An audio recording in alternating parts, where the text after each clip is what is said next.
Muy bien, en la clase entonces el día de hoy vamos a hablar un tema un poquito diferente a lo que hablamos en la clase anterior. Les quería contar hoy acerca un poco del el funcionamiento del corazón humano. Entonces, básicamente, si nosotros miramos o recordamos nuestras clases de biología cuando estábamos en el colegio, nos decían que el corazón humano estaba dividido en unas cámaras, ¿sí? Permítanme un momento.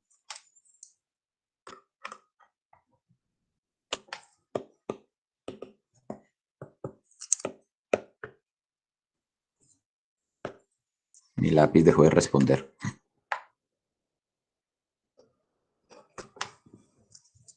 Ahora sí. Bien. Entonces, en el corazón humano, esencialmente teníamos unas cámaras, ¿cierto? Si nosotros miramos ese corazón de frente, el corazón va a tener, podemos dividirlo como en estas cuatro cavidades.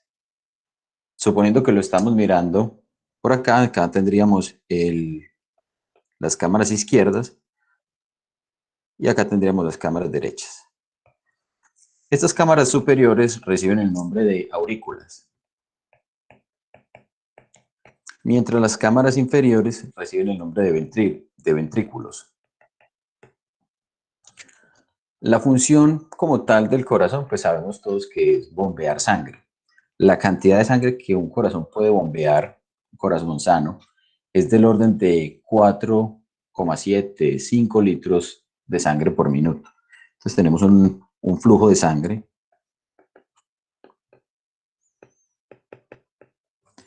de alrededor 5 litros por minuto. Eh, Como tal, es una máquina que no para de funcionar durante toda la vida del ser humano.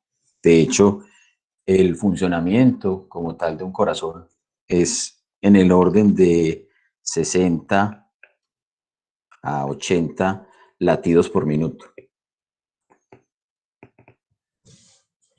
Y esto es muy importante porque resulta que cuando un corazón deja de funcionar, por ejemplo, si la misión del corazón es bombear la sangre a todos los órganos, el órgano más importante que requiere estar todo el tiempo con sangre oxigenada es el cerebro. En el caso de que el cerebro deje de recibir sangre oxigenada por alrededor de 5 segundos, el ser humano pierde la conciencia. Entonces estamos hablando de que tenemos un tiempo muy pequeño. Entonces 5 segundos sin sangre genera la pérdida de la conciencia. Entonces la persona generalmente pues sufre un desmayo.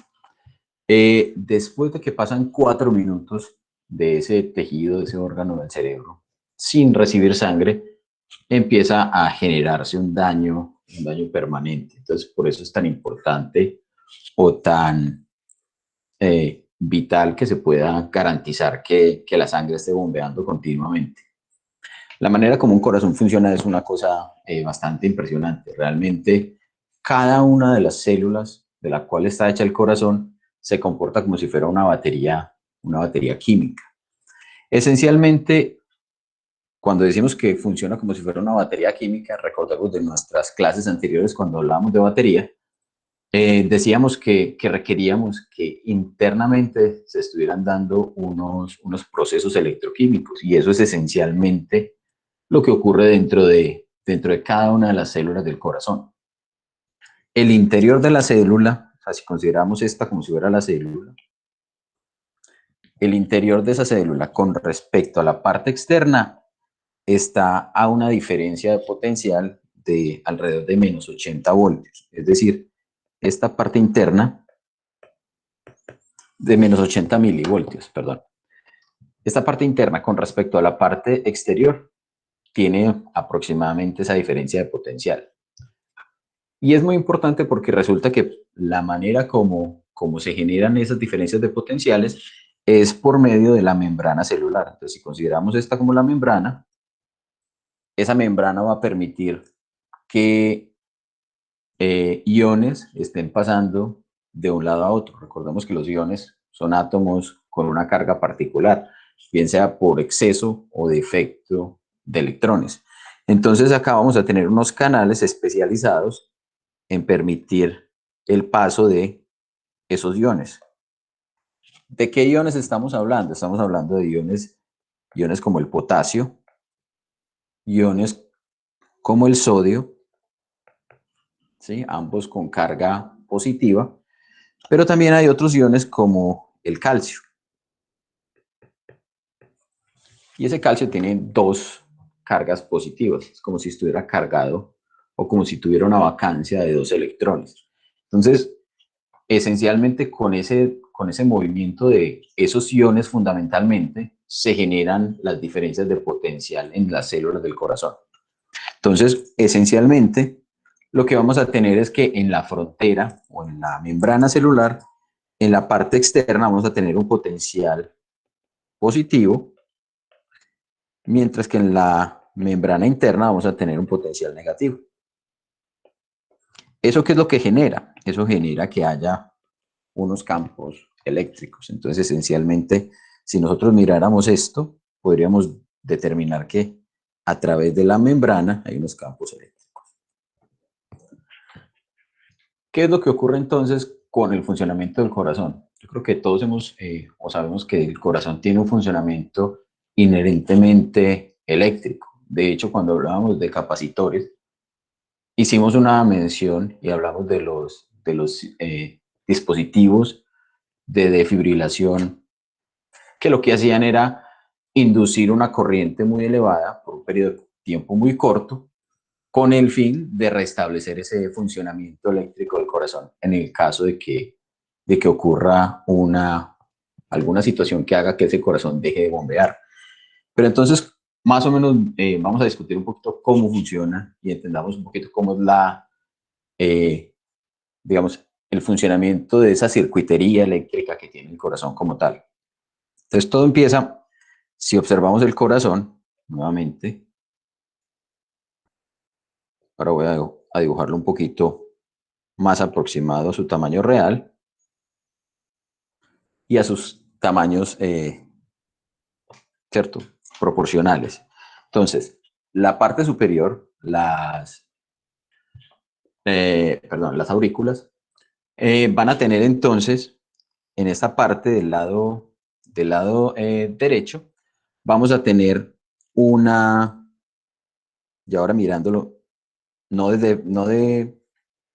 no de frente, perdón, mirándolo ya ahora sí de frente, si miramos este lado, como si fuera el lado derecho, acá en la parte superior vamos a encontrar una región que se llama el nodo sinoauricular.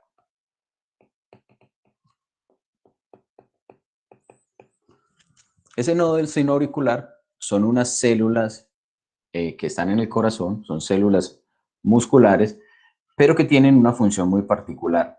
Ellas se conocen como el marcapasos interno del corazón. Su función es generar cambios de potencial por medio de permitir que se dé el fluido o el movimiento, el desplazamiento de esos iones a través de la membrana. Una vez esos iones tienen ese desplazamiento, entonces se genera una señal eléctrica. Entonces, esencialmente, como el desplazamiento es de principalmente iones positivos, entonces digamos, ese desplazamiento se puede medir y es lo que hace el sistema de los electrocardiogramas, por ejemplo. Cuando tenemos un electrocardiograma, lo que vamos a tener es unos electrodos que van a estar ubicados en la parte externa del cuerpo, pero que van a estar midiendo esa actividad eléctrica del corazón. Entonces, ¿qué pasa con ese nodo sinoauricular? Pues que es una región muy pequeñita, digamos que la terminología médica se le conoce como el nodo SA, y lo que hace digamos, esa región es generar entonces el primer impulso eléctrico. El primer impulso eléctrico entonces lo que desarrolla o lo que hace es viajar a través del tejido de tal manera que esa conducción o ese desplazamiento de corriente genera la contracción de las células musculares como tal. Yo creo que todos hemos, o también estamos familiarizados con estos dispositivos que aplicando, por ejemplo, una diferencia de potencial externa, generan la contracción de los músculos. Esencialmente lo mismo ocurre en esta situación. El nodo sinoauricular produce la primera diferencia de potencial que genera la reacción en cadena del resto de células musculares en el corazón. Esa primera reacción se conoce como despolarización. Entonces,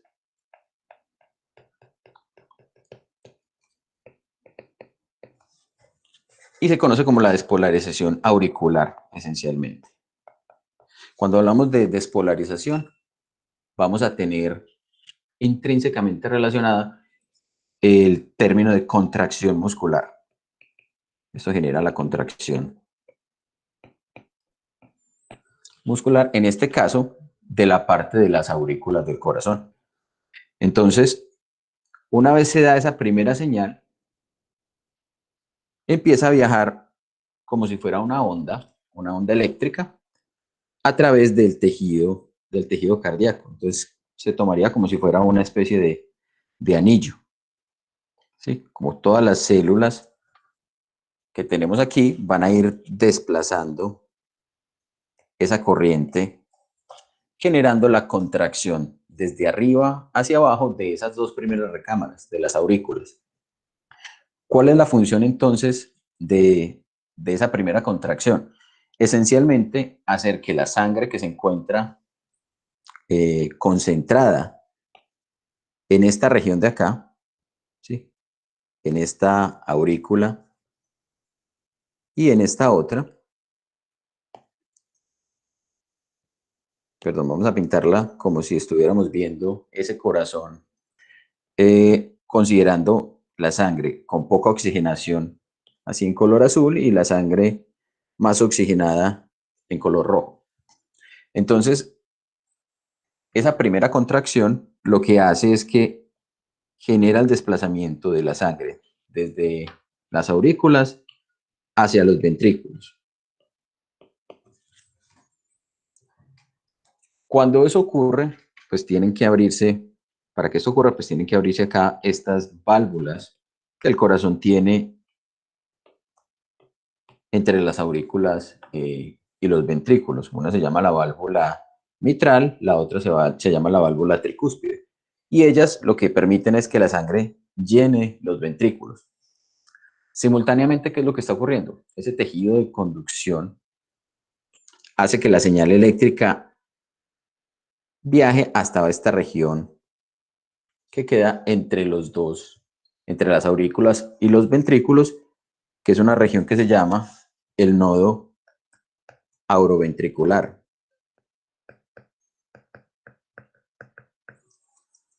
Ese nodo auroventricular pues, se conoce entonces como el nodo AB.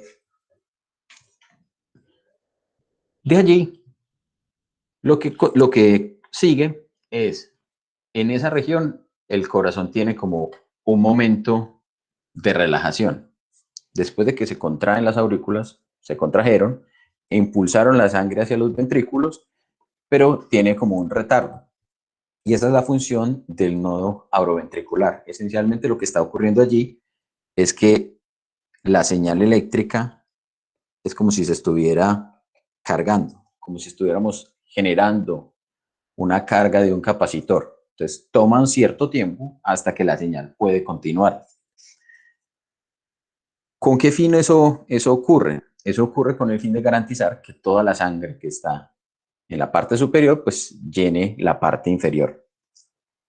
Después de esto, entonces viene una región que se conoce como el manojo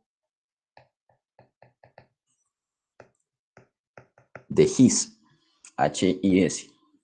Es unos tipos de células especializadas también en conducir eléctricamente la señal. Y ese manojo de His se parte en dos ramales. Un ramal que va en esta dirección y un ramal que va en esta otra dirección, por todas las paredes del corazón. A esta zona de aquí se le conoce como el manojo izquierdo o el ramal izquierdo y a esta otra como el ramal derecho. Después de que llegan a la parte inferior, esos manojos o esas células se bifurcan en unas ramificaciones. Se convierten en un tejido fibroso. Y esas fibras reciben un nombre también particular, permítanme, yo me pasteleo el nombre, se llaman las fibras de Purkinje. Entonces, esas fibras de Purkinje ocurren tanto en el lado derecho del corazón como en el lado izquierdo. Entonces, la señal eléctrica lo que hace, íbamos en que estaba ocurriendo la despolarización auricular. Entonces, la despolarización auricular generó la contracción de la parte superior. Simultáneamente, llega la señal hasta el nodo auroventricular y allí se detiene un momento. Después viaja por el manojo de His, por el manojo izquierdo y derecho, hasta llegar a la parte inferior. Y en el momento en que llega a la parte inferior, se devuelve la señal eléctrica por las paredes inferiores, desde abajo hacia arriba, generando entonces toda esta onda que iba en la dirección inferior, ahora empieza a viajar desde abajo hacia arriba. Todo es el proceso de despolarización. Entonces ahora cuando viaja de abajo hacia arriba en la parte inferior se conoce como la despolarización ventricular. ¿Cierto? Esta señal, pongámoslo de otro color distinto.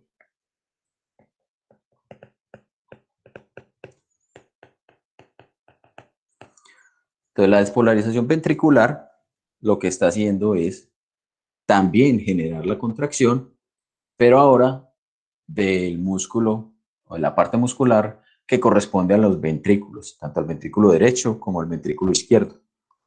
Ese ventrículo derecho, que es el que tenemos acá, ya está todo lleno de sangre, al igual que el ventrículo izquierdo. Entonces es como si ya no tuviéramos sangre en las aurículas. ¿Qué es lo que ocurre entonces?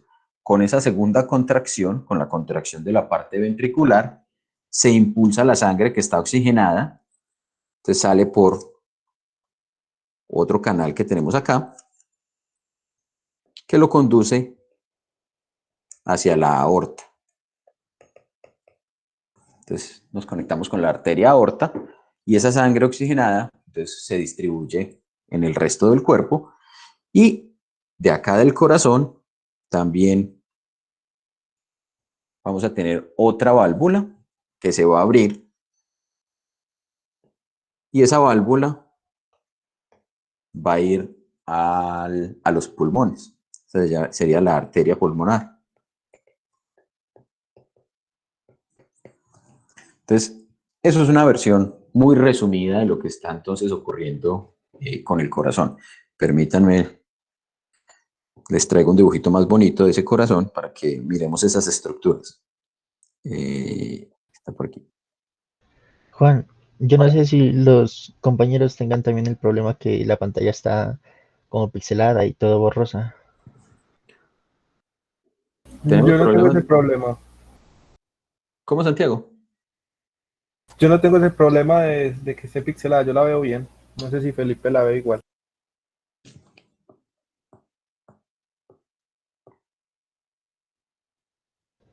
De A ver, me pronto es la parece que señal. sí, veo todo borroso. Ah, muchachos. Bueno, no sé qué hacemos. Pero igual entonces, yo creo que con la grabación de pronto Sí, puedes de pronto mirar un poquito mejor qué es lo que está pasando. Bueno, listo. entonces listo. Tenemos acá un corazón un poquito más bonito que el que les dibujé hace un ratico. Entonces, lo que les decía, acá tenemos entonces las aurículas en la parte superior y los ventrículos. Más o menos ese nodo sinoauricular queda entonces por aquí. Es una región que queda en esta zona. Y el sistema de conducción del corazón entonces está por las paredes hasta llegar al nodo auroventricular, al manojo de Higgs, al ramal derecho y al ramal izquierdo, y a las fibras de Purkinje, ¿cierto? Por aquí. Entonces, eso es esencialmente como la estructura del sistema de conducción del corazón. Ahora, ¿cómo ocurre esencialmente ese proceso de despolarización? Ese proceso de despolarización, si nosotros lo miráramos mirando o tratando de entender cómo funciona la célula, lo que vamos a tener es que esencialmente en esa célula que teníamos, que estaba a 80 milivoltios, a menos 80 milivoltios, perdón, esa señal eléctrica que viene viajando, digamos, de la parte superior a la parte inferior en la primera etapa, lo que está haciendo es que se cambie o se expulsen o se permita el ingreso de los iones adecuados para lograr el valor, digamos, necesario de voltaje que se requiere o que requiere la contracción como tal. Entonces, en este caso, vamos a pasar de menos 80 milivoltios a más 20 milivoltios. Para que eso ocurra, entonces, ¿qué es lo que tiene que estar pasando? Esencialmente lo que está pasando es que se están abriendo los canales que permiten el ingreso de iones de sodio positivos y los canales que tienen potasio, que permiten que salga el potasio, que también está fluyendo desde adentro hacia afuera, se empiezan a cerrar. Entonces, digamos que esos canales en los que tenía salida de potasio se empiezan a anular. Entonces, de esa manera, la célula logra ganar una polarización o volverse más positiva de lo que estaba inicialmente. Y esto empieza a viajar desde la parte superior hacia la parte inferior de la célula. Entonces, la zona superior queda cargada más positivamente, mientras que la zona inferior queda cargada más negativa. Eso en términos, digamos, prácticos, ¿qué es lo que genera? Genera unos campos dipolares, ¿cierto? Recuerden que cuando vimos campos eléctricos, hablábamos de dipolos eléctricos, esencialmente es lo mismo que vamos a tener acá. Vamos a lograr que dentro de la misma célula hayan instantes en los cuales la carga esté distribuida entre la parte superior y la parte inferior, de tal manera que se formen campos de dipolo, o sea, que tengamos una región donde el campo eléctrico, si acá estaba, por ejemplo, más positivo, la parte exterior era más positiva, vamos a tener acá que en esta región, más o menos, todavía está más negativo. Y entonces me forma un campo que tiene, vamos a pintarlo con otro color más bien, que tiene como una configuración como de este estilo.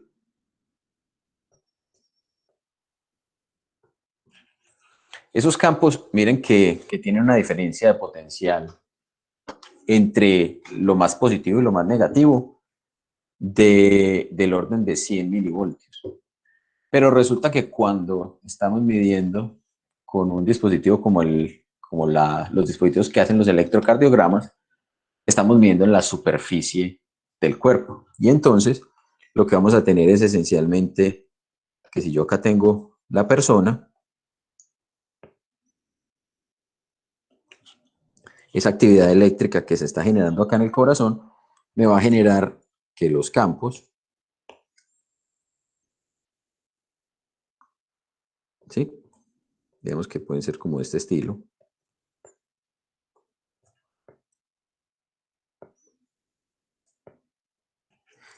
Que entre un punto y otro del cuerpo, digamos, entre este punto y este punto, haya una diferencia de potencial. ¿De qué orden de magnitud pueden ser las diferencias de potenciales que se encuentran en la parte externa del cuerpo? Son aproximadamente del orden de 10 milivoltios. Ese es el orden o la diferencia de potencial en el cuerpo. Juan, aquí también hay campos magnéticos. Se podría, sí, yo creería que sí. O sea, no estoy seguro que si se producen campos magnéticos, pero yo creo que la intensidad del campo magnético es prácticamente despreciable. Aquí lo que tendríamos que considerar es si es que tenemos un campo eléctrico que está cambiando en el tiempo por el efecto de la polarización o de la despolarización más bien de cada una de las moléculas. Entonces se generaría en teoría un campo magnético. Ahora, cuantificar cuánto es ese campo magnético yo creo que puede ser bastante complejo. Pues eso puede Bueno, ser, Claro. sí. pero no sé si sea como de esto. Es que yo tengo entendido que, pues no sé si ese campo eléctrico que se genera, el que nos acaba de dibujar, protege al corazón de cierta, como la Tierra, como un campo eléctrico, pues como la Tierra, que la Tierra tiene un campo, bueno, en este caso magnético, que la protege de cierto tipo de radiación. Porque las personas que tienen marcapasos, pero eléctrico, pues el que ya, pues artificial, no se Ujú. pueden acercar a cierta clase de dispositivos porque se supone que afectan como el funcionamiento de eso. Yo me imagino que es porque nosotros naturalmente tenemos ese campo, pero si el corazón, digamos, no funciona correctamente, carecen quizá de ese campo y el marcapasos queda como expuesto, por así decirlo, o no sé si no tenga nada que ver. No, realmente lo que pasa, Santiago, con eso es que cuando una persona tiene un marcapasos, ese marcapasos lo que está haciendo es reemplazar la función de esta región, de este nodo sinoauricular. Esencialmente, ¿por qué ocurre? Por daños en el tejido, bien sea por algún tipo de afección cardíaca, ¿sí? O malformaciones que se pueden presentar, digamos, congénitas, o enfermedades que pueden llegar a afectar también, porque también hay, digamos, enfermedades que pueden generar que ese tejido se degrade. Entonces ya el cuerpo no es capaz de, digamos, el corazón ya no es capaz de generar esa señal, ese primer impulso eléctrico. Y entonces al no ser capaz de generarlo, se necesita poner un circuito eléctrico que lo que está haciendo es generar esa primera diferencia de potencial para que el resto del corazón siga funcionando. El problema es que cuando esas personas se acercan, digamos, a un sistema o a un dispositivo que tenga campos magnéticos muy fuertes, es por lo general lo que le dicen que no se acerque a campos magnéticos muy fuertes, es porque entre los dos circuitos, entre el campo magnético que produce un circuito y el circuito eléctrico, se puede presentar una resonancia o se pueden presentar interferencias que hagan que el campo magnético, perdón, que el circuito como tal del marcapasos deje de funcionar adecuadamente. Entonces ya deja de producir la señal que, que tiene el funcionamiento o que garantiza el funcionamiento del corazón. Entonces esa persona simplemente, pues, si se le afecta, ya va a dejar de latir el corazón. Es esencialmente por eso. No es que el campo eléctrico que tiene el corazón naturalmente proteja el corazón. ¿No? Lo que hace es generar la actividad o inducir la actividad muscular que genera los latidos del corazón. ¿Listo? Listo, Juan, muchas gracias. Bien. Hace, hace poco había leído que el cerebro sí tiene como una actividad de campo magnético. Y aunque es muy, muy poquito, pero que sí lo tiene. Y como comentario quería decir que hace poco vi un documental de Nat Geo en el que decían, pues se investigó de que los animalitos son capaces de percibir los campos magnéticos y que naturalmente seguían con él.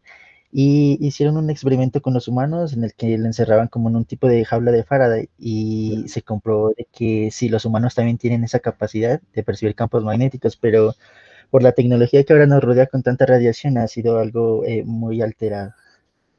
Es muy posible que eso sea cierto, ¿sí?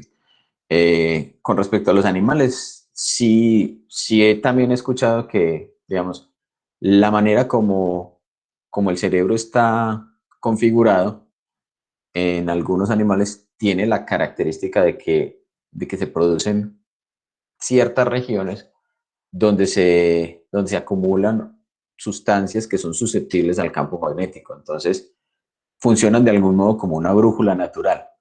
Pero eso digamos que evolucionó principalmente en los animales que son migratorios, en los que tienen, digamos, por dentro de su naturaleza, esa de migrar cuando las estaciones van cambiando. Entonces es un fenómeno que observaron que es mucho más notorio en las aves y en las ballenas, por ejemplo, que migran desde los polos hacia el trópico cuando cuando el invierno está llegando a la parte o a los círculos polares. Entonces, para garantizar que ellas se puedan guiar, al parecer eso es lo que les permite, digamos, seguir trayectorias muy bien definidas y no perderse en el camino o no empezar, digamos, a volar en círculos, sino que mantienen, digamos, una trayectoria muy, muy definida, ¿sí? Bien. Listo, Juan. Bueno, entonces les estaba contando pues que esa diferencia potencial es esencialmente lo que permite hacer los electrocardiogramas. Entonces, si nosotros miramos, por ejemplo, un electrocardiograma de un corazón sano, nos vamos a encontrar una señal eléctrica. Esa señal eléctrica más o menos se va a ver como de este estilo, ¿sí? Tiene unos piquitos, luego tiene una reducción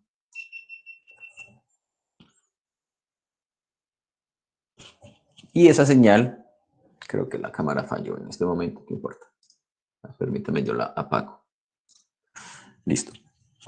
Y esa señal, entonces, lo que va a ocurrir es que se va a repetir, ¿sí? ¿Sí? En un corazón. Eso es más o menos lo que debe estar ocurriendo. Ah, me traje el muñequito.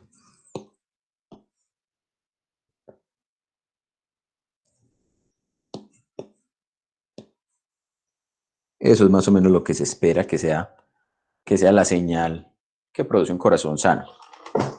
Entonces, si miramos una sola de estas regiones,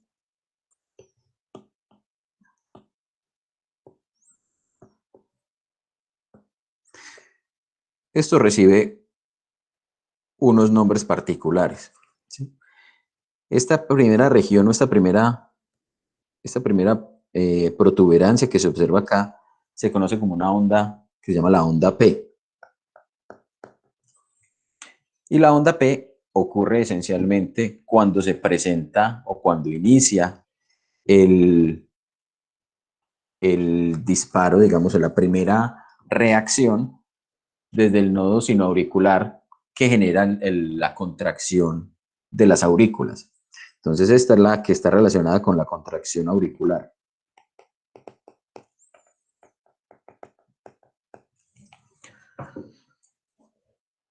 ¿Cuánto dura aproximadamente? Dura del orden de 0,2 segundos. Esto más o menos en tiempo es del orden de 0,2 segundos. Listo. Después de esa primera contracción, miren que ocurre un tiempo o un intervalo, más bien, donde no pasa nada.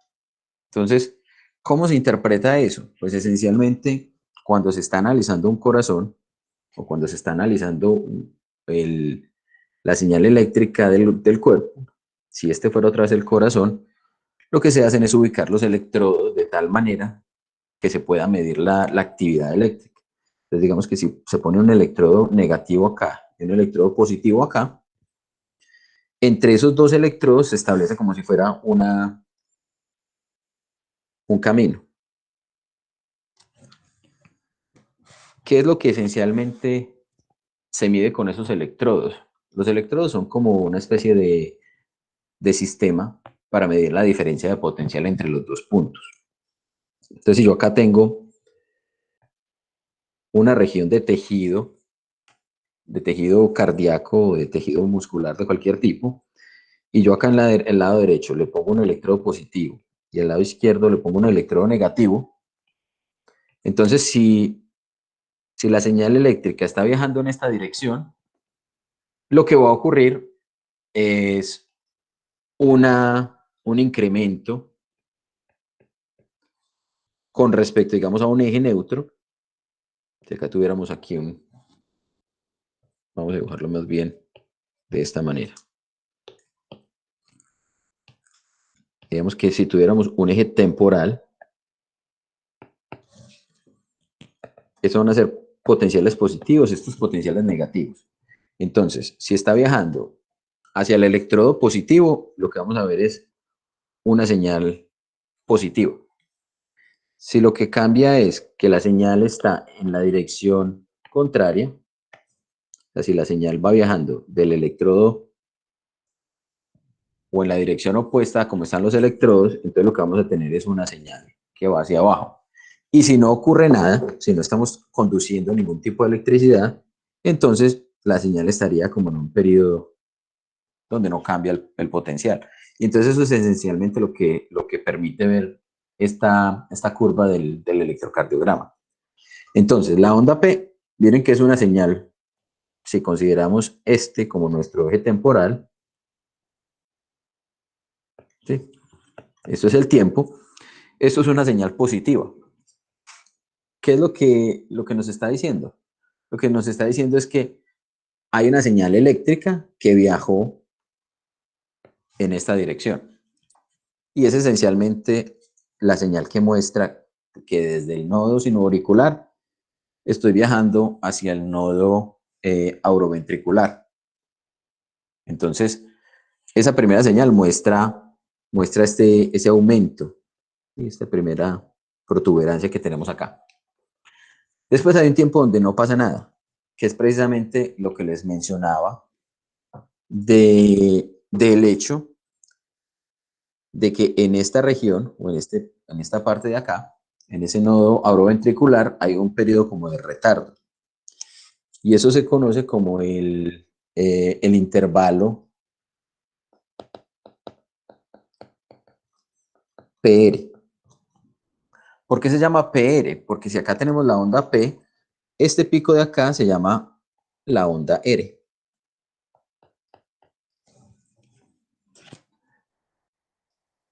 ¿Qué es lo que ocurre entonces? Miren que acá, esta primera parte, voy a ponerla de otro color,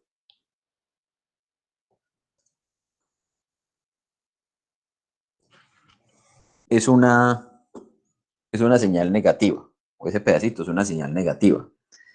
¿Eso cómo se puede interpretar?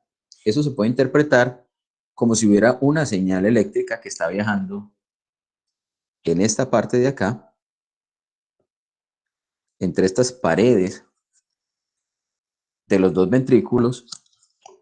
Recuerden que después de que llegaba a este nodo auroventricular, la señal eléctrica pasaba por el manojo de His y por el manojo derecho y el manojo izquierdo. Pero resulta que el manojo izquierdo es ligeramente más grueso. ¿Por qué es más grueso? Porque todo este ventrículo izquierdo es mucho más grande. Y la razón para que ese ventrículo izquierdo sea más grande es porque es el que está conectado a la aorta, entonces necesita tener una capacidad de impulsar mayor cantidad de sangre. Y entonces la polarización o la despolarización más bien, las células que están en esa región de la pared, lo que van a hacer es lo siguiente. Como este es más grande, es como si tuviéramos una señal eléctrica neta que va en esta dirección, desde la izquierda hacia la derecha. Y si miramos con respecto a cómo están ubicados los electrodos, entonces la proyección de esa señal eléctrica va en la dirección opuesta. Y así es como se explica ese paso o ese pequeño salto negativo que tenemos allí. Después de eso, miren que tenemos una señal que es muy fuerte, que sería toda esta región de acá. Y toda esa región de allí es precisamente el resto de la despolarización que ocurre en la parte inferior, o sea, hasta que llega a la parte inferior del corazón y que es la que esencialmente genera el impulso o la contracción de todas esas paredes hasta llegar o impulsar toda la sangre hacia la parte superior, ¿cierto? O que salga por las válvulas eh, hacia, hacia los pulmones y hacia la arteria aorta. Acá, ¿cuánto tiempo ha pasado? Resulta que entre este tiempo que teníamos acá, que era del orden de 0.2 segundos, desde acá hasta acá, pasan alrededor también de 0.2 segundos. Luego viene un periodo de reposo y es donde se genera una descontracción. Miren que acá vamos a tener una nueva señal que también es positiva. Esa se conoce como la onda T. Y la onda T ocurre cuando se está descontrayendo las aurículas. Perdón, el ventrículo, perdón. Ese ventrículo ahora se está descontrayendo. Pero como lo que está ocurriendo es que realmente para que se dé esa descontracción, lo que tenemos que tener es una repolarización. Entonces es como si los iones negativos estuvieran entrando nuevamente en la membrana celular. O también visto de otra manera, es como si tuviéramos un exceso o un egreso más bien de iones positivos. Entonces, en este efecto de despolarización entran iones positivos. Y en el efecto contrario, cuando se está volviendo otra vez, digamos, a menos 80 milivoltios, entonces esos mismos iones que eran positivos salen de la célula. Y entonces es como si tuviéramos una carga negativa que estuviera viajando en el sentido opuesto. Y esa carga negativa, vista desde estos electrodos que tenemos acá, desde estos dos electrodos, es como si fuera también una señal positiva. Entonces, por eso esta señal acá también es una señal positiva. Entonces, digamos que resumiendo, ¿qué es lo que tenemos allí? Tenemos la onda P que nos indica, vamos a hacerlo más bien con esto, la onda P que nos indica cuando se están comprimiendo las aurículas. La onda R que nos indica cuando se están comprimiendo los ventrículos. La onda T cuando se está relajando los ventrículos. Pero entonces nos falta una, nos falta qué pasó con la descontracción de las aurículas. La descontracción de las aurículas ocurre simultáneamente al momento en que se está contrayendo el ventrículo. Y entonces lo que esencialmente es que digamos, esta contracción o este pico eléctrico enmascara la descontracción de esta región. Entonces, todo este complejo, toda esta región de acá, se conoce como el complejo QRS, porque miren que hasta el momento hemos utilizado la letra P para esta primera señal, R para esta otra onda, pero entonces este pico de acá recibe el nombre de onda Q y este pico de acá recibe el nombre de onda S. Pero a todo esto de aquí se le conoce como el complejo QRS. Entonces, eso es, por ejemplo, lo que esperaría ver, digamos, un cardiólogo de un corazón que esté funcionando bien. Cuando se empiezan a presentar, digamos, las dificultades del corazón, cuando, por ejemplo, una de las más graves es cuando la onda P no está presente, cuando no está esa primera señal de disparo del impulso eléctrico que contrae todo el corazón. Entonces, si por ejemplo esa señal no existe o está, por decir algo, está en la dirección opuesta, es como si estuviera teniendo la conducción eléctrica en la dirección errónea. Y entonces ahí es donde empiezan, digamos, los problemas coronarios. Les voy a mostrar aquí, les voy a compartir la pantalla para mostrarles un corazón. A ver si esto se alcanza a ver bien.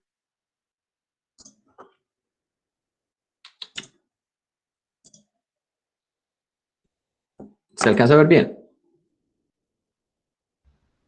Sí. Listo, perfecto. Entonces miren que esencialmente esto es lo que tenemos acá. Tenemos toda esta parte superior, que sería la aurícula derecha, el ventrículo derecho. Por aquí atrás, este que tenemos es la aurícula izquierda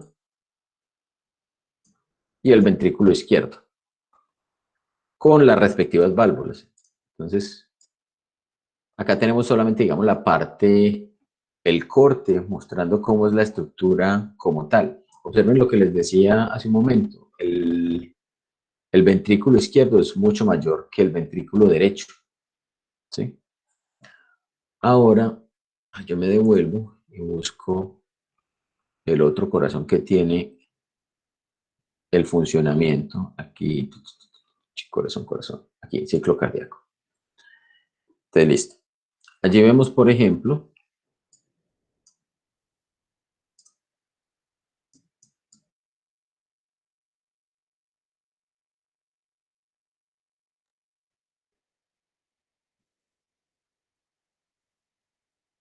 ahora sí se cargó completo. Listo.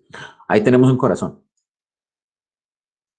Entonces, miren que ocurre primero la contracción de la parte superior y en el momento en que la parte inferior está contrayéndose, se relaja la parte superior.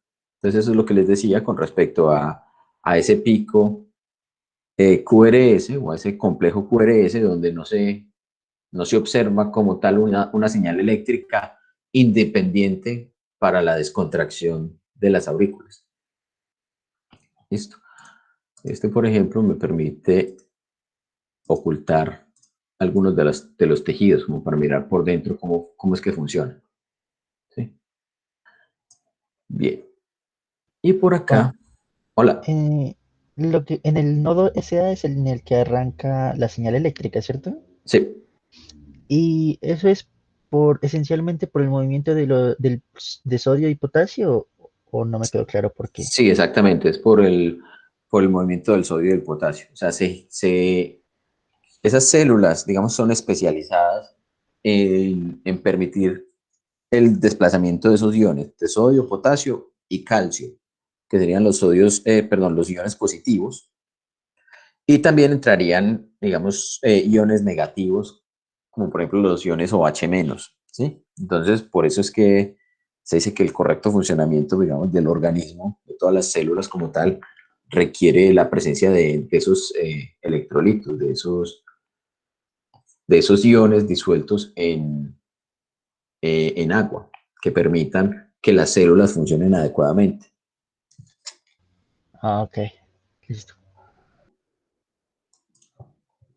Bien, ahora permítanme, les muestro, ¿qué se me hizo? Cardiología, aquí.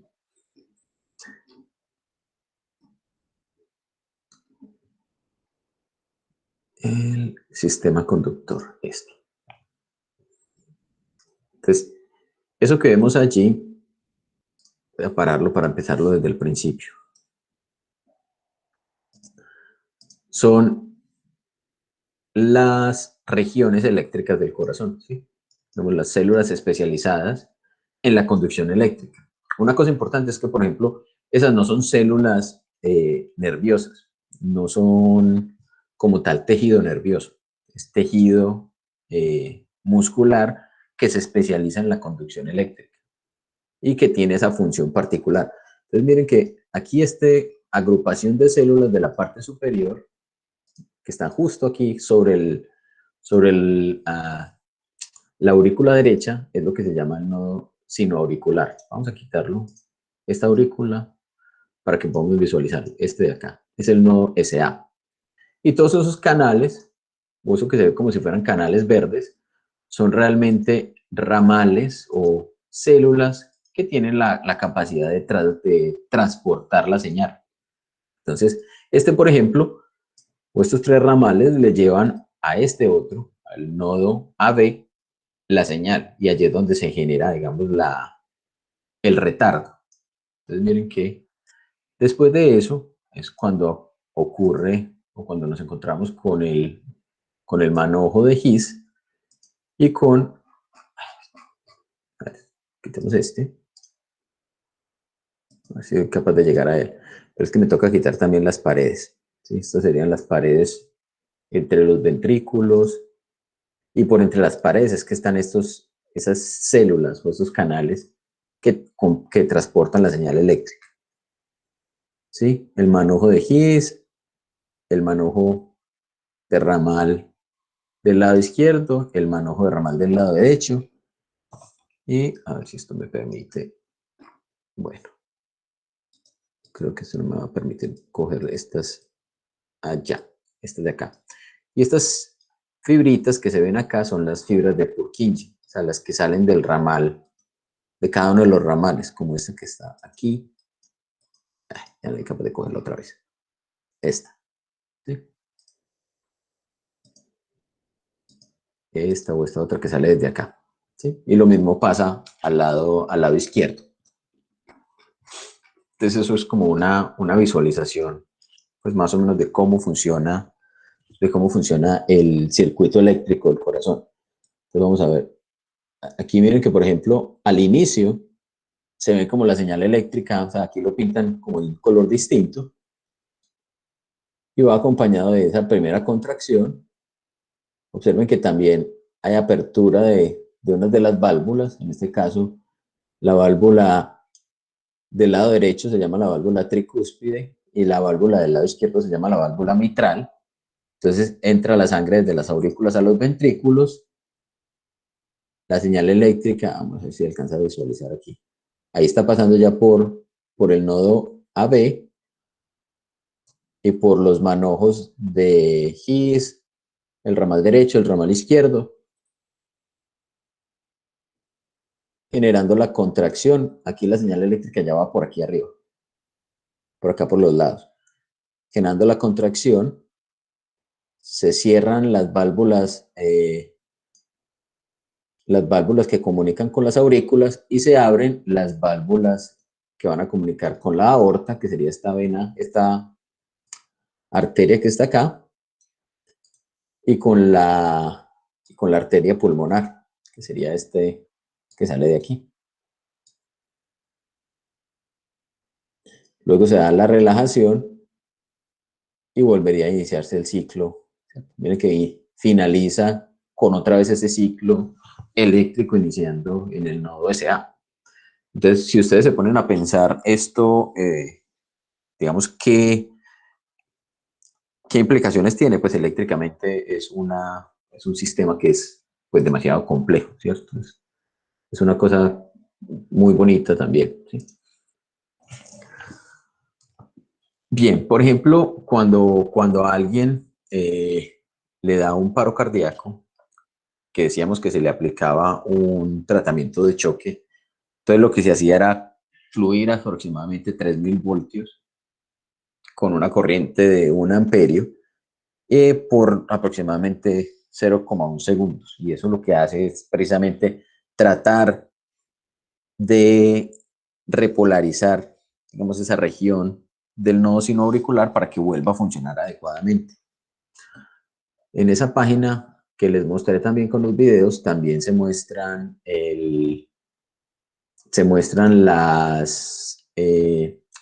digamos, problemas cardíacos que pueden ocurrir, solo que algunos de ellos están, digamos, de algún modo bloqueados. Entonces hay que pagar la versión premium.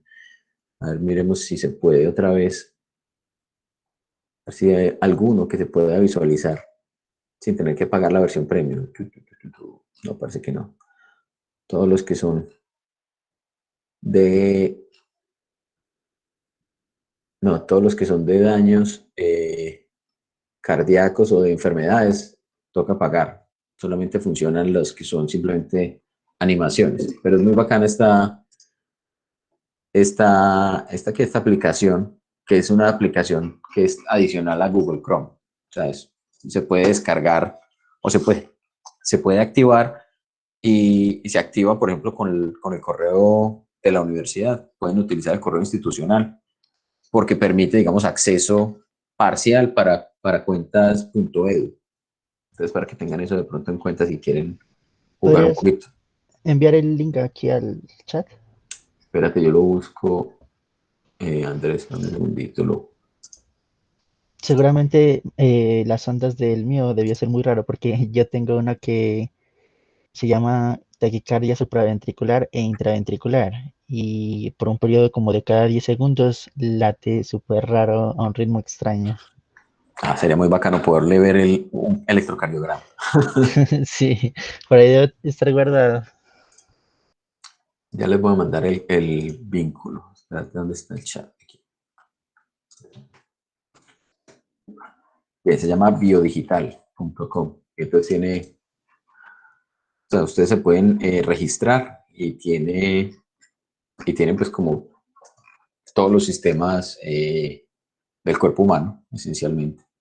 Sí, se pueden, lo bacano es que tiene animaciones y se pueden ver todas las estructuras, se pueden ir ocultando, cambiando de color. O sea, para alguien que, por ejemplo, esté estudiando medicina es ideal. O para alguien que esté interesado, digamos, en la parte biomédica, que tiene que ver también todo, pues, con esta de la aplicación de la ingeniería a la medicina. ¿Sí? Bien, bueno, dejando de lado esta parte del funcionamiento del corazón, les conté que íbamos a hablar también un poquito de la superconductividad, ¿cierto? Entonces vamos a... No, con ese color no, con este.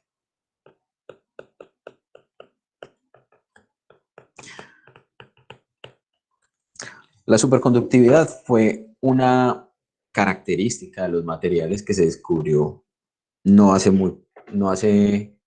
fue tan reciente como uno pensaría. Realmente la superconductividad se conoce desde 1911. El que la descubrió fue un científico danés que se llama Kamerlingh, o que se llamaba más bien, Kamerlingh Onnes.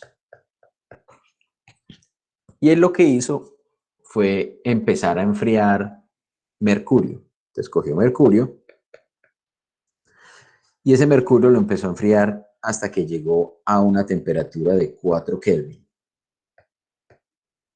Entonces en esa escala absoluta de temperatura llegó hasta 4 Kelvin, que son 200 o menos 269,15 grados centígrados. Entonces, para lograr alcanzar esa temperatura, lo que utilizó fue helio líquido.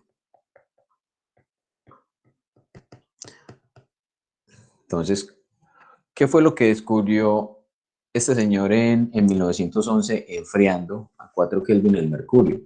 Él se dio cuenta que la resistencia eléctrica de ese mercurio se hacía cero.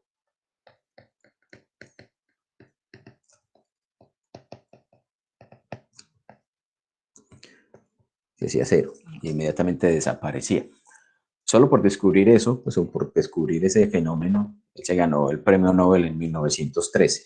Entonces miren que en esa época, digamos que casi que el acceso a tecnologías que permitieran hacer cosas como enfriar a temperaturas ultra bajas ciertas sustancias, pues llevaba a descubrir fenómenos que nunca antes pues habían sido vistos.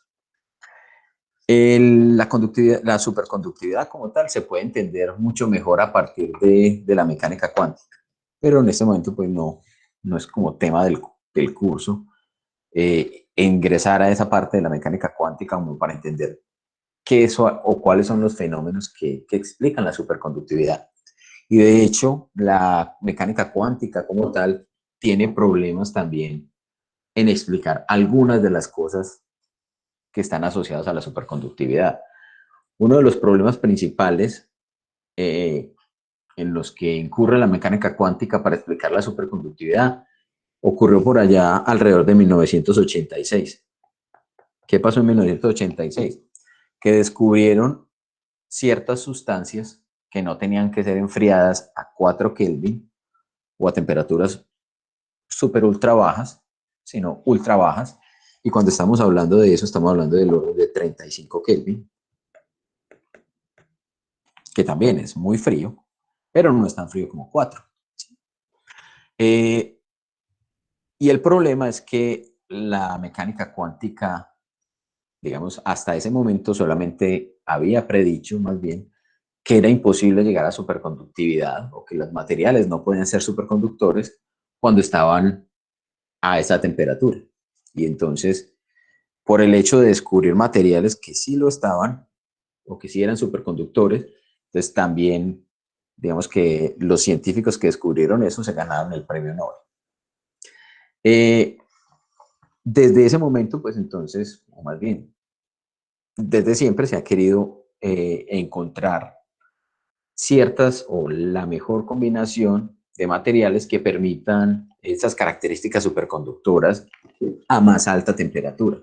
Lo mejor que se ha logrado es encontrar superconductividad, y eso fue alrededor del 2012 más o menos, donde encontraron superconductividad en materiales que estaban enfriados a 250 Kelvin.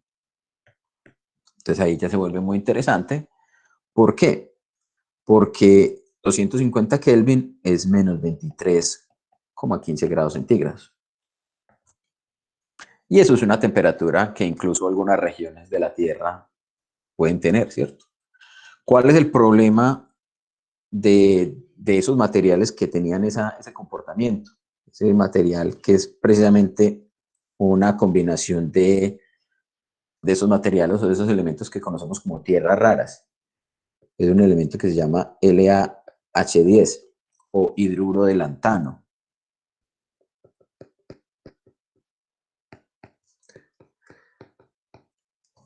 Que para que él muestre superconductividad necesita estar a 1678 atmósferas.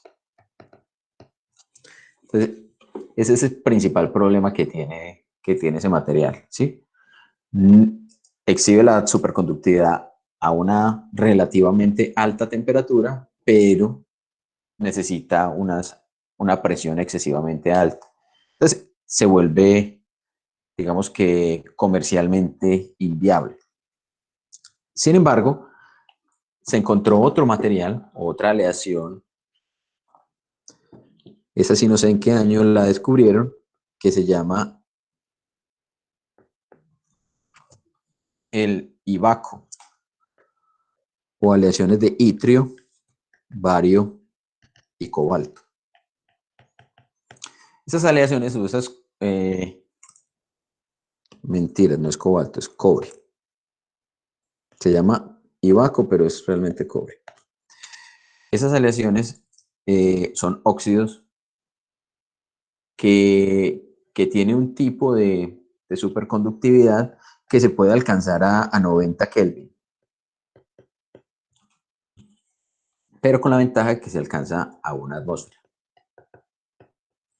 Entonces la temperatura de 90 Kelvin y la presión atmosférica. ¿Cuál es la ventaja, por ejemplo, de uno dice, bueno, 90 Kelvin todavía está muy bajito, ¿cierto? Todavía está muy frío.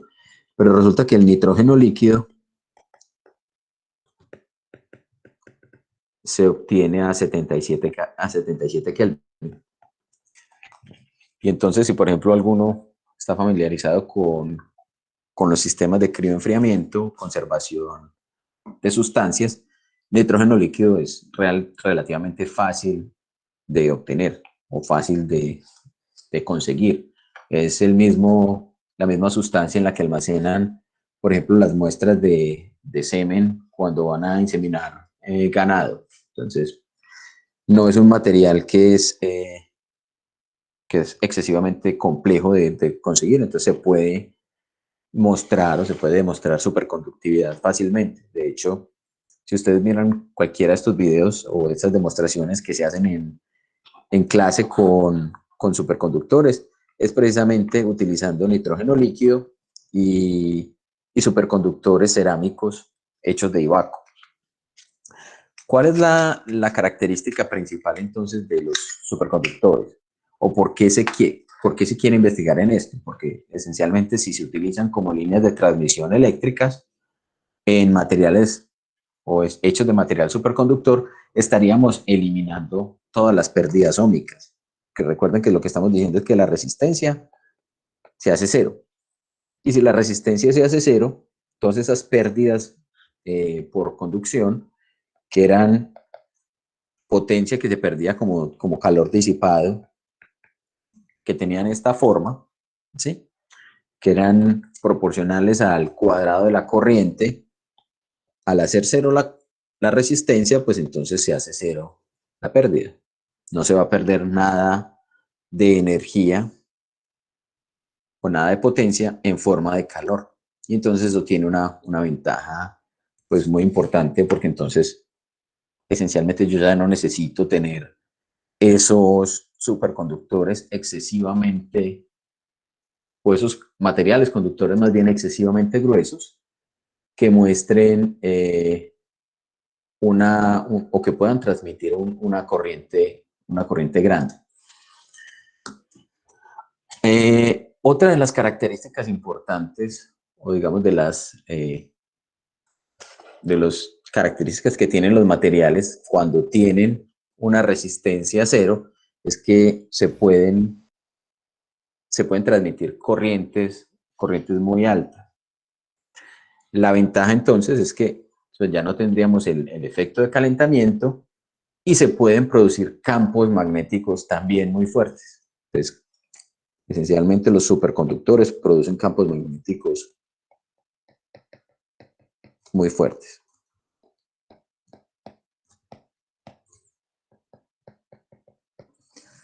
Por eso, por ejemplo, en algunas aplicaciones médicas, como las resonancias magnéticas, se utilizan dentro de los materiales que están produciendo los campos magnéticos, materiales superconductores. También, por ejemplo, en los colisionadores de partículas, los imanes o los electroimanes más bien se reemplazaron recientemente, cuando estamos hablando de recientemente es en los últimos 10, 15 años, por materiales que tenían esa propiedad de ser, si bien no superconductores, estar cerca de esa superconductividad, ¿cierto? Resistencias eléctricas ultra bajas. Entonces se logran campos magnéticos bastante grandes, campos del orden de 6 teslas o más. Bien, otra de las características importantes de los superconductores es que no pueden existir campos eléctricos en los superconductores.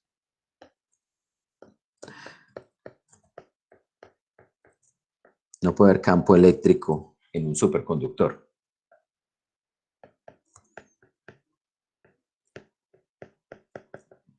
Juan, Hola. hay un dato curioso, ya se logró superconductividad en temperatura ambiente, pero con una presión pues descomunal de como de 2 millones de veces más alta que la del aire que respiramos, pero técnicamente ya se llegó al menos a los 14 grados. Sí, bueno. Pero pues en laboratorio. Por sí, ahora, pues. Hasta donde yo había visto, se había logrado a menos 23, pero si ya se logró a temperatura ambiente, pues mira que el problema es esencialmente lo que les conté, es que se necesita que el material esté a muy altas presiones para poder mostrar esa superconductividad. Sí, exacto, pero pues usted que sabe, de pronto busque la noticia y de pronto ya en la otra clase quizás nos explique un poquito, porque yo leí la noticia, pero uno entiende muy a medias. Pues tampoco es que yo sea el experto en superconductividad, pero bueno, algo podemos hacer, listo. Bien. Bueno, entonces les estaba contando pues que dentro de un campo o dentro de un superconductor no puede haber campos eléctricos. Esencialmente eso uno lo puede explicar a partir de la ley de Ohm. Si recordamos la ley de Ohm, teníamos que la diferencia de potencial era el producto entre la corriente y la resistencia. El hecho de que exista un campo eléctrico está implicando que la diferencia de potencial es cero, ¿sí? Entonces, si yo tengo un campo eléctrico, lo que estoy diciendo es que esa diferencia de potencial tiene que ser distinta de cero. Y como en este caso estamos hablando de que la resistencia, si la resistencia es cero, miren a lo que llegaríamos. Si yo despejo de acá la corriente y yo digo es el producto o la la división entre el voltaje y la resistencia, al tener la resistencia cero, esto haría que la corriente fuera infinita. Y eso pues es un despropósito, eso no tiene sentido, es una contradicción. Es imposible tener una corriente que sea infinita.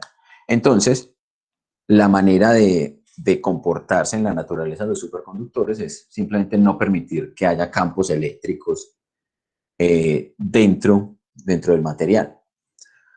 Lo otro que uno podría pensar, bueno, ¿qué pasa, por ejemplo, cuando un material superconductor se le acerca un imán?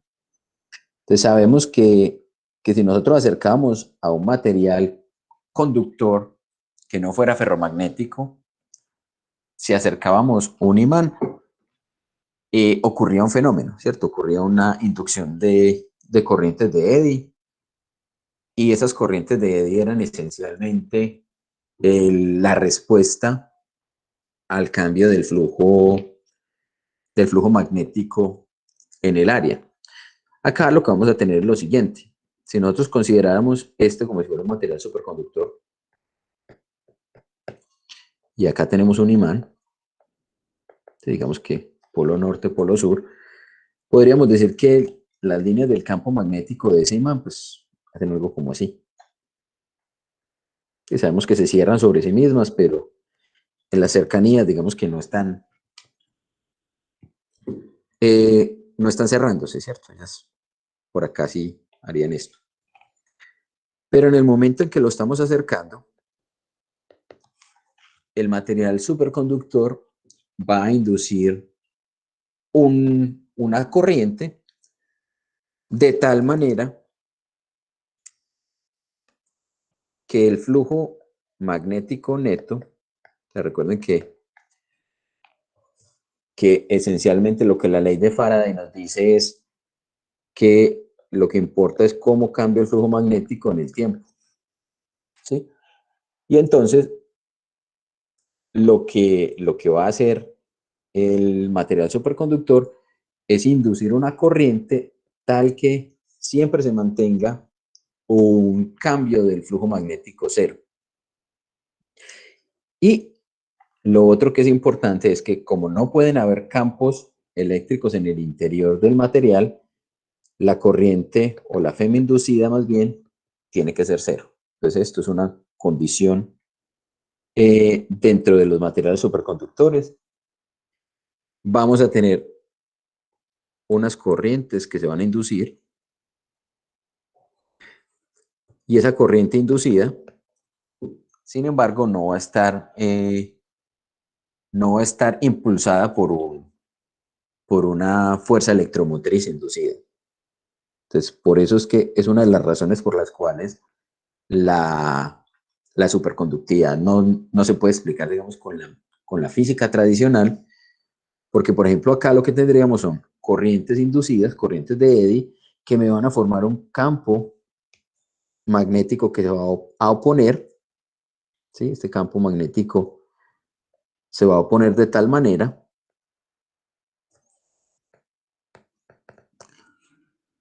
que es como si tuviéramos un imán con su polo norte aquí y su polo sur abajo. Y la magnitud de la corriente va a cambiar a medida que estoy acercando, el imán al superconductor. De tal manera que se me conserve esta otra característica, que se me conserve esa condición de que el cambio del flujo magnético en el tiempo sobre esa superficie es cero. Y entonces, ¿eso cómo se puede explicar? Pues si miramos o si decimos que la fuerza electromotriz es también a partir de la ley de Ohm, sabemos que esto es cero, entonces la fuerza electromotriz tiene que ser cero. Y la corriente simplemente se va a inducir tomando cualquier valor. Esencialmente lo que va a ocurrir con esa corriente es que puede tomar cualquier valor, obviamente finito, de tal manera que se mantenga el cambio del flujo cero. Bien, ¿qué es también lo que se puede entender como si fuera otra manera de mirar esas corrientes de Eddy que se producen en los superconductores es como si nosotros estuviéramos generando un campo magnético que al sumarse vectorialmente con el campo magnético del imán permanente que estamos acercando, estuvieran o se lograra ver como si estuviéramos repeliendo el campo magnético. Entonces, si este es el superconductor, este que estamos pintando acá, y este es el imán, con el polo norte acá y el polo sur aquí, el campo magnético de esa configuración va a ser como de este estilo. Va a venir por acá por el imán y no puede penetrar dentro del superconductor, sino que más bien es como si lo estuviera rodeando. Entonces, por eso, otra de las interpretaciones que se le da al campo magnético que produce un superconductor en presencia de un imán permanente es como si el imán, perdón, como si el superconductor estuviera repeliendo el campo magnético del imán. Entonces, acá adentro, los campos eléctricos tienen que ser ceros, pero también los campos magnéticos van a ser cero. ¿Sí? De tal manera que no tengamos un campo externo penetrando dentro del superconductor. ¿Qué es lo que pasa en esta región? Resulta que en esta región de acá vamos a tener un campo magnético que va a estar muy confinado, muy comprimido. Y cuando el campo magnético está comprimido, entonces ocurre una presión magnética. Y esa presión magnética se puede medir y esa presión se puede expresar en términos de la magnitud del campo magnético, es B al cuadrado sobre 2 μ sub 0. Y esto tiene unidades. Las unidades de esa presión no son otras que Newton por metro cuadrado, o sea, pascales.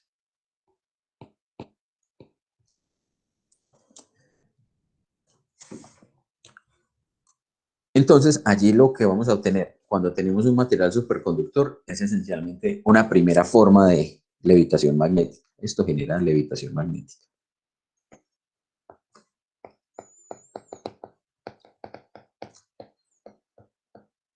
Juan, ¿y un material superconductor necesariamente tiene que ser, o sea, denso? Como denso. O sea, me refiero a, o sea, por las características de la luz. Entonces, si me dice que el campo eléctrico y magnético son cero, ninguna característica de luz podría como interactuar con este. Con el interior, Ajá. creería que sí. Creería que no podría entonces interactuar. La Ah, verdad, listo. no lo había pensado desde como desde esa perspectiva. Listo, listo. Pero sí puede ser que sea eh, como electromagnéticamente opaco, más que denso. Ah, ok, listo. Bien, esa levitación magnética de la que les estaba hablando, pues no solamente ocurre con superconductores. También ese mismo tipo de levitación magnética es la que nos permite ver, por ejemplo, si nosotros tenemos un par de imanes en forma de anillo, ¿sí? Esto, digamos que es un juguetico.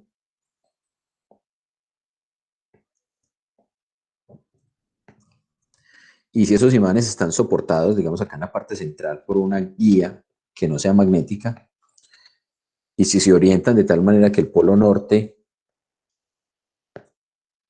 o que los polos similares estén enfrentados, digamos norte con norte, y acá los polos sur, sur con sur, entonces el campo magnético de ese imán de arriba va a ser algo como así,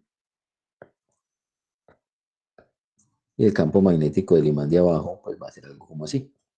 Entonces entre esos dos entre esos dos imanes, pues también va a haber una cierta presión. Si uno trata de juntarlos, siente una fuerza de repulsión, que obviamente entre mayor sea el área, pues mayor va a ser la repulsión que ellos van a experimentar.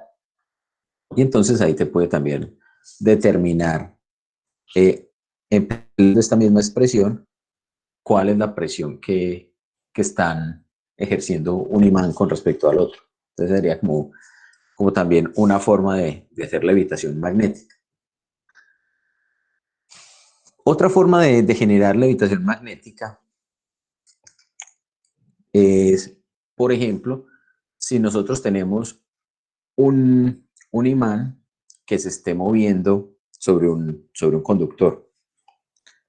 Entonces ya no estamos hablando de superconductores, simplemente una placa conductora que que no sea ferromagnética. Y entonces lo que vamos a tener en ese caso, por ejemplo, es, si acá tenemos una placa,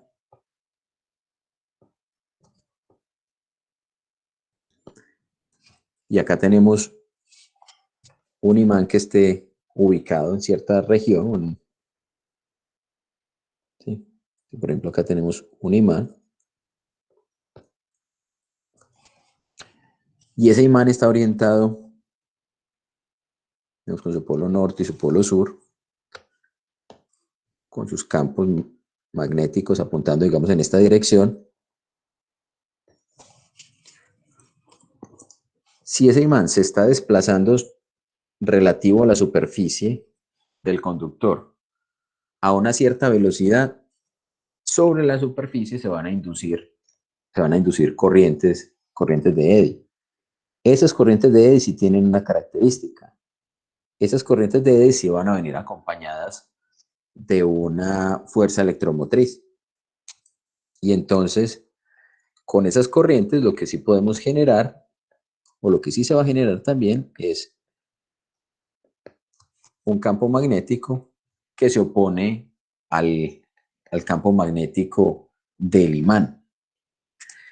Si logramos que ese imán se desplace con la suficiente velocidad, entonces se va a lograr que que ese imán que se está induciendo se esté desplazando, o que esto que generamos acá se vaya a replicar, ¿sí? Esencialmente, a medida que este imán que tenemos aquí, se me movió. A medida que este imán va pasando por encima de la superficie de la placa, va a ir induciendo corrientes de eddy sobre la superficie, de tal manera que se va a generar un fenómeno de levitación magnética. Permítanme, les muestro algo. Este, digamos que es el fenómeno con el cual funcionan los trenes de levitación magnética, los maglev. ¿Sí? Son los trenes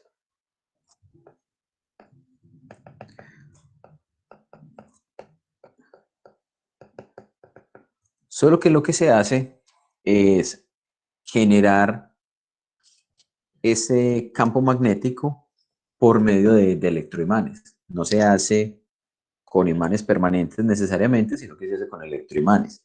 Y lo que se hace es ubicar en una pista o a lo largo de las vías unas bobinas que van a hacer, digamos, el efecto, ¿sí?, de inducir campos magnéticos localizados, de tal manera que lo que yo tenga en la parte superior se vaya desplazando. Esas bobinas, para que se genere un flujo magnético variable, pues estarán conectadas a fuentes AC. Bien. Una de las características que tienen, por ejemplo, estos trenes de levitación magnética es que, como no están en contacto pues no hay un contacto físico entre la pista y el tren, entonces el desgaste es mínimo, la fricción es mínima y se pueden obtener velocidades demasiado altas. Digamos que el récord en este momento está en el orden de 550 kilómetros por hora. Entonces es como la velocidad que se puede llegar a alcanzar en uno de estos trenes. Esencialmente hay dos formas de generar esa levitación magnética. Una en la cual, si esta es como la pista y este es el tren,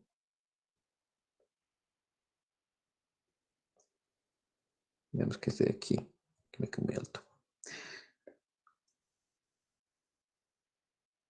El tren de alguna manera abraza la pista, ¿sí? Moviéndose como hacia adentro y afuera de la pantalla. Y entonces lo que se hace es, se ubican a lo largo de la pista, se ubican bobinas entre el tren y entre la pista, de tal manera que siempre tengamos unos polos similares oponiéndose. Entonces, que por ejemplo sea polo norte-sur y polo norte-sur. Polo norte contra polo norte y polo sur contra polo sur. De esa manera se da un efecto. Ah, no, creo que lo tengo al revés. Sí, lo tengo al revés. Porque la idea es que lo estamos levantando desde por debajo. Sí. En este caso necesitamos que el efecto sea atractivo. O sea, que esa bobina se sienta atraída hacia la otra. Para que aquí no haya contacto. ¿Sí? Entonces eso se conoce como suspensión electromagnética.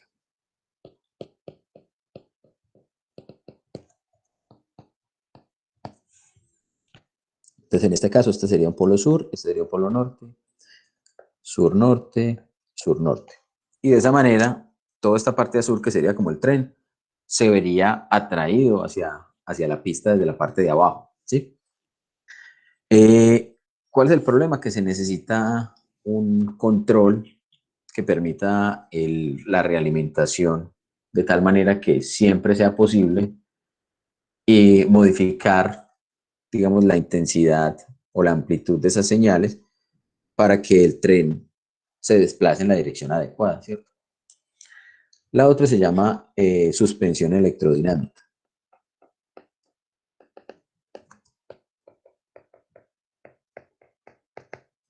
Y la suspensión electrodinámica esencialmente se tiene la pista, acá se tiene el tren, y lo que se hace es ubicar, no tengo el otro color, ubicar imanes superconductores de tal manera que se dé un efecto repulsivo. Entonces ahí sí ponemos norte contra norte o polos similares que se estén empujando entre sí, que se estén repeliendo entre sí. El problema es que pues, sería más costoso de implementar por el hecho de que se requieren esos imanes superconductores.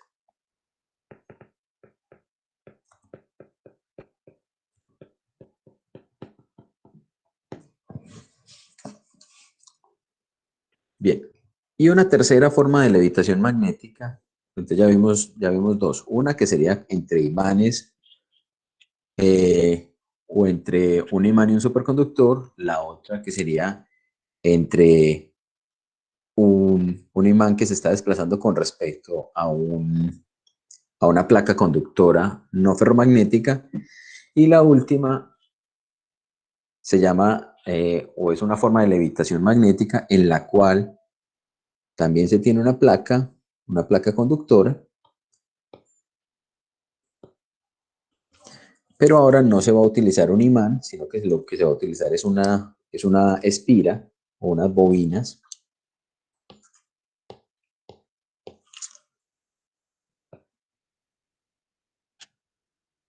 de tal manera que se van a conectar a un circuito de corriente AC. Y entonces la corriente AC lo que nos está generando, lo que nos va a generar es inicialmente el campo, el campo magnético va a apuntar en esta dirección, ¿sí? Supongamos que, o recordemos más bien, que la corriente AC en el tiempo va a tener una característica como esta. Va a tener unas partes de la señal que son positivas, que sería como esta parte de acá, y una parte de la señal que va a ser negativa. Entonces, digamos que vamos a tener ese fenómeno de variación de la polaridad de la señal o del voltaje de la señal. Y entonces, en el instante en que la corriente apunta o está en la parte positiva, en la parte o en este material inferior se me va a producir o se me va a inducir una corriente, ¿sí? Que va a tener esta dirección, induciéndome un campo que se opone. Pero inmediatamente la corriente cambia de dirección o llega a la parte negativa, entonces el campo magnético se invierte, como si el campo magnético cambiara de dirección. E inmediatamente, ¿qué va a hacer la corriente que estaba inducida? La corriente que estaba inducida va a cambiar de dirección también. Ahora va a apuntar en este sentido, con el fin de que el campo magnético en el material ahora tenga la polaridad opuesta. Y entonces, como esto lo está realizando a la frecuencia, o lo está realizando a 2 veces la frecuencia de la señal, ¿cierto? Entonces, siempre vamos a tener una repulsión por parte de la placa con respecto a la espira. Entonces, les voy a mostrar una de esas, un videito que muestra eso.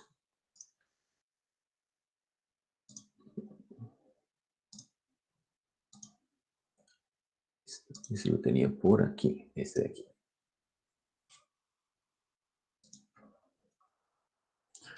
Bien, lo voy a avanzar rápidamente para mostrarles en dónde están o qué es lo que se tiene allí.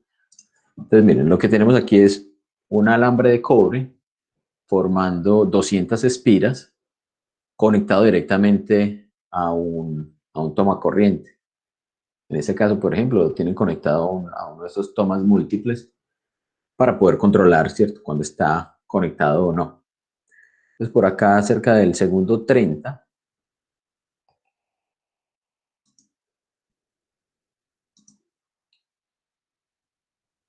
observen que, ¿cierto?, la espira empieza a flotar. Lo voy a devolver para que lo veamos nuevamente. ¿Sí? Cuando se ubica en la parte superior de una placa de aluminio. Entonces, el campo magnético que está produciendo esa corriente alterna, que simplemente es la corriente alterna tomada del tomacorriente, genera unas corrientes de eddy en la placa que se oponen a ese flujo magnético y que por lo tanto van a estar repeliendo la bobina. Luego por aquí, ya este señor lo que hace es mirar a ver qué pasa, por ejemplo, para tratar de controlarla un poquito mejor, la mete dentro de una sartén.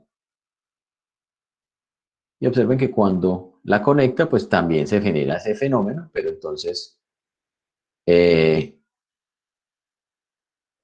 dice que no puede visualizar bien qué tanto se está levantando y que por el hecho de la sartén ser delgadita, entonces no puede tener, digamos, que la fuerza suficiente o no se va a inducir la corriente de eddy suficientemente grande para elevar más la espira. Entonces, lo que esencialmente él encuentra es que se necesita que la placa conductora sea gruesa para que las corrientes de eddy sean más grandes y también pues, se necesita algo que impida o que genere eh, como la repulsión de manera más controlada. Entonces, más adelante en el video, por acá en el segundo, aquí, en este segundo, en el minuto 3, segundo 18, él llega y pone dos placas juntas. Y lo que eso hace es que las corrientes de eddy que se generan en la placa de la parte de atrás van a estar de manera independiente de las corrientes de eddy que se generan de la placa que está en la parte de adelante. Y entonces eso, o sea, las corrientes del lado de la placa de atrás tratan de jalar la espira hacia allá y las corrientes de eddy tratan de jalar la espira hacia acá. Entonces, cuando la llegue y la conecta, lo que observa es que ahora lateralmente se controla un poquito mejor la espira, ya no se levanta tanto porque por el hecho de tener las placas partidas, entonces las corrientes de eddy no son tan intensas, entonces no generan un campo magnético de repulsión tan grande. Ya más adelante lo que hace es poner su espira entre 4 placas,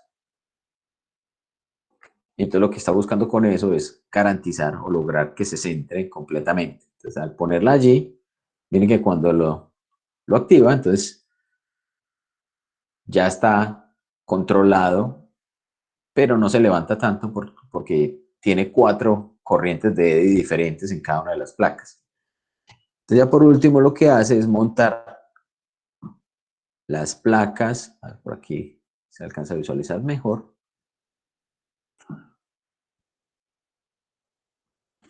uniendo los dos efectos. Entonces miren que monta las placas cruzadas, entonces va a tener el efecto con las placas de abajo de controlarlo hacia adelante y hacia atrás, y con las placas de arriba de controlarlo hacia un lado y hacia el otro. Y entonces cuando llega y enciende esto,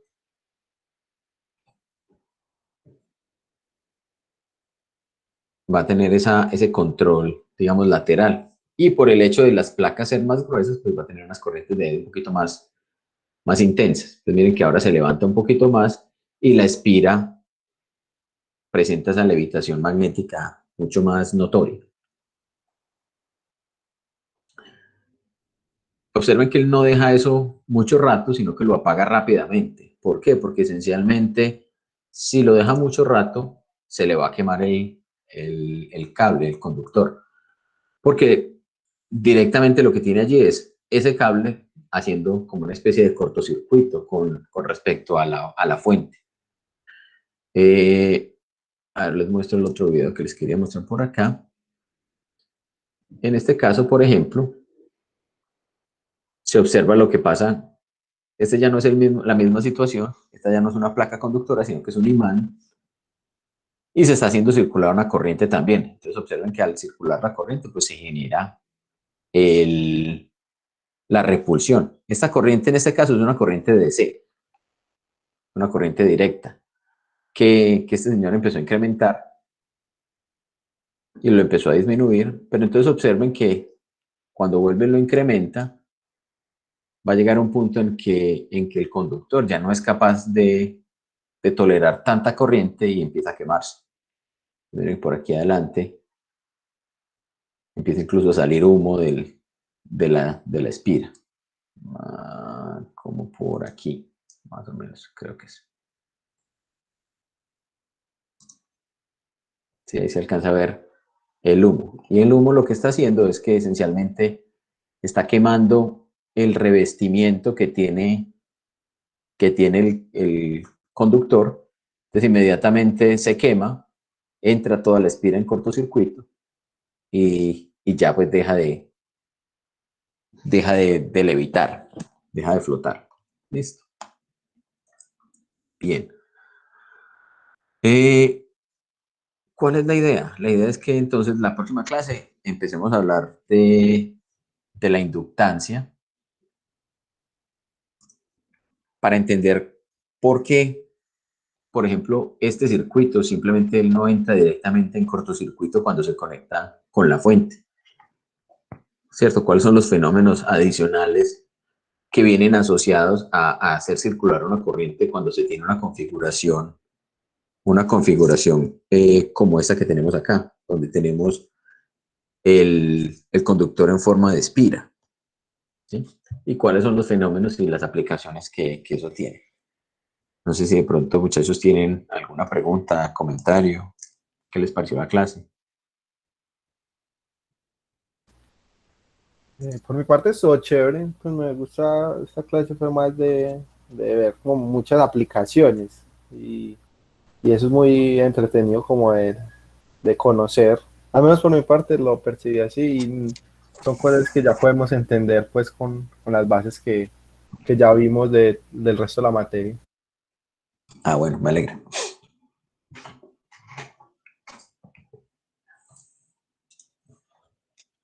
Listo, Andrés, con gusto. Bueno, entonces paremos la grabación. Esto me perdió el control.